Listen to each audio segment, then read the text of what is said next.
రాకాలోకంకి స్వాగతం. ఈ కంటెంట్ మీకు నచ్చినట్టయితే లైక్ చేయండి, మీ బంధుమిత్రులకి షేర్ చేయండి. ఇప్పటివరకు సబ్స్క్రైబ్ చేసుకోకపోతే సబ్స్క్రైబ్ బటన్ని నొక్కండి, అదేవిధంగా బెల్ ఐకాన్ని కూడా నొక్కండి.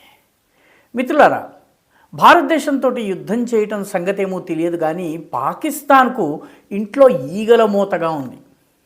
ఆ ఈగలు కూడా సామాన్యమైనటువంటి ఈగలు కావు, రాజమౌళి సినిమాలోని ఈగలు లాంటివి. పాపం రొదకి రొద, నొప్పికి నొప్పి, దాడికి దాడి, నష్టానికి నష్టం. పాపం యుద్ధం చేయడానికి సైన్యాన్ని కూడా తరలించలేనటువంటి పరిస్థితి. మొత్తానికి పాకిస్తాన్లో దాదాపు 50% భూభాగం, కొద్దిగా అటు ఇటుగా 50% భూభాగం ఉన్నటువంటి ఖైబర్ పఖ్తూన్వాలో పాకిస్తాన్ యొక్క ప్రభుత్వం పనిచేయటం లేదు. సైన్యం అక్కడి నుంచి పారిపోతుంది. సైన్యాన్ని అక్కడి నుంచి కదిలించే పరిస్థితి లేదు.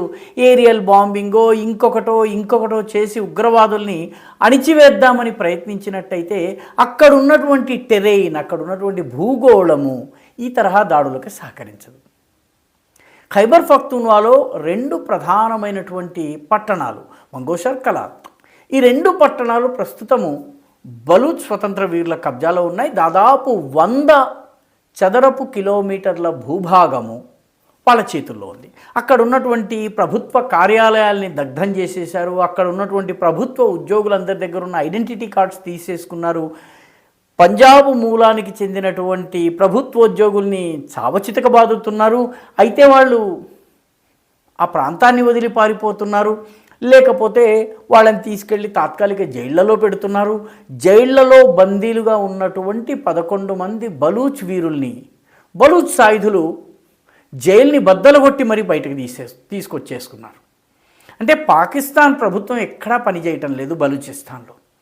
దీంతోపాటు కరాచీ నుంచి క్వెటాకు వెళ్ళేటటువంటి దారి, ఇది బలూచిస్తాన్లోని అన్నిటికన్నా ముఖ్యమైనటువంటి హైవే. ఈ హైవే మీద అడుగడుగునా బలూచ్ స్వాతంత్ర వీరులు చెక్ పోస్టులు పెట్టారు. పాకిస్తానీ ఉద్యోగులు కానీ, పాకిస్తానీ సిబ్బంది కానీ, పంజాబ్ నుంచి వచ్చినటువంటి వ్యాపారులు కానీ వీళ్ళని తరిమేస్తున్నారు. మొత్తం మీద బలూచిస్తాన్ ఈరోజు దాదాపుగా ప్రకటన లేకుండా పూర్తిగా స్వతంత్రమైపోయినట్టుగా ఉంది. మరోవైపు ఖైబర్ పఖ్తూన్వాలో కూడాను వజీరిస్తాన్ ప్రాంతంలో 50 మంది పాకిస్తానీ సైనికుల్ని పట్టుకుని వాళ్ళని వివస్త్రులుగా చేసి వాళ్ళని సరెండర్ చేయించి వాళ్ళందరూ కూడాను ఇక మేము యుద్ధము చేయము అని చెప్పి రాసిచ్చేట్టుగా చేసి నగ్నంగానే తరిమేయటం జరిగింది. వాళ్ళని జైల్లో పెట్టడం జరిగింది.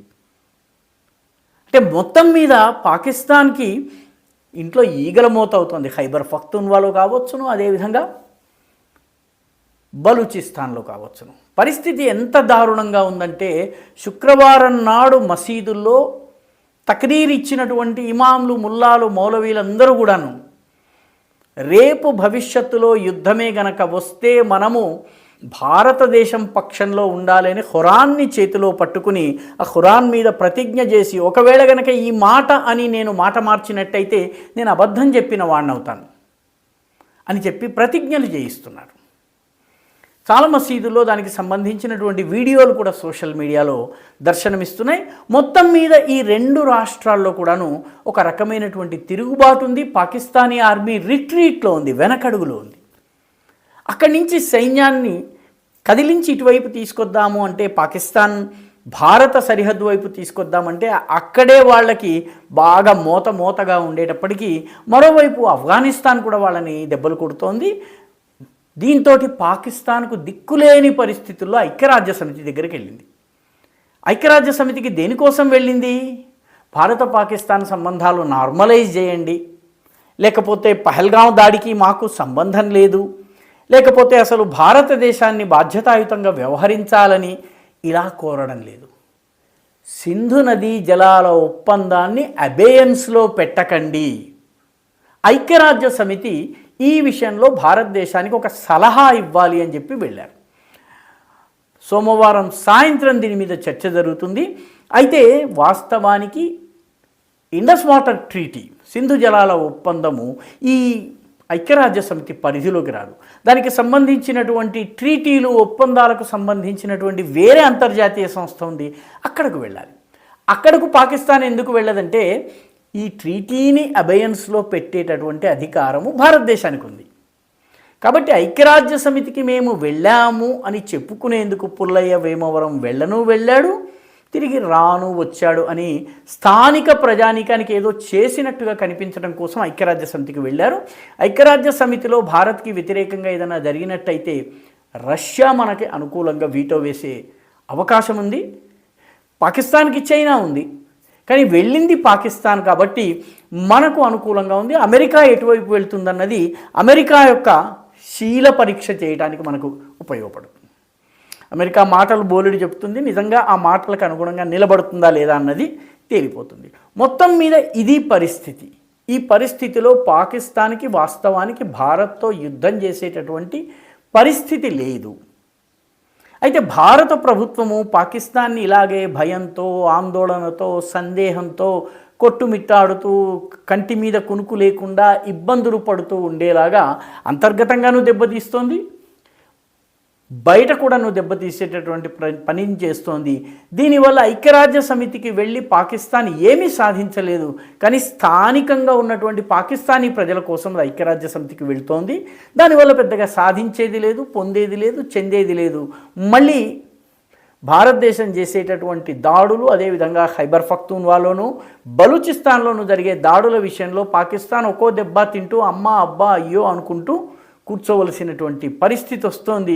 నన్ను కాపాడే వాళ్ళు ఎవరా అని చూస్తే టర్కీ వాడు కార్వెట్స్ తీసుకొచ్చి కరాచీ ఎయిర్పోర్ట్లో పెట్టారు. కార్వెట్స్ అంటే గన్ బోట్స్, అవి పెద్ద యుద్ధ నౌకలు కావు, పెద్ద దద్దరిల్ల చేసేటటువంటి శక్తి వాటికి ఏమీ లేదు.